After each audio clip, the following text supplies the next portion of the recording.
I want to show you some of the reference material that I needed to paint these knees. So right here, I was using this kind of like muscle guide just to figure out where like the big shapes of the kneecaps are, and then how the muscles go to the ankles and some of the upper parts, and how these muscles like wrap around. So you know how these muscles like wrap around, and then you got the kneecap, and then there's like a muscle that comes around here. So like all this kind of stuff. I was also referencing my own knee, kind of feeling around in there. I also had this, I found this, this came up on my Instagram feed right here, these feet and legs that are really nicely painted. So I was kind of using those for like color ideas and how it gets a little pinker at the knees and stuff.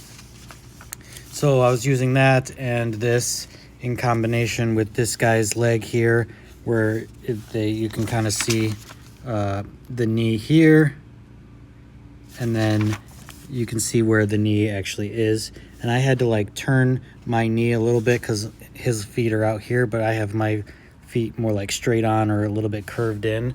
So you can see my foot is a little straight on. So that way, so I had to like, his knees like this, I had to like shift it a little bit like that. Also the lighting's different, so I had to keep that in mind with the shadows and stuff like that. There isn't even any lighting on this basically, but it was just nice to be able to see, the shapes in there, so I could really dial in those shapes. And then I got my own light source over here, so we're doing just to make sure the shadows are here, and we have a core shadow and highlights and stuff in the right areas. But yeah, all of these it's like using a combination of references. And I started out with my own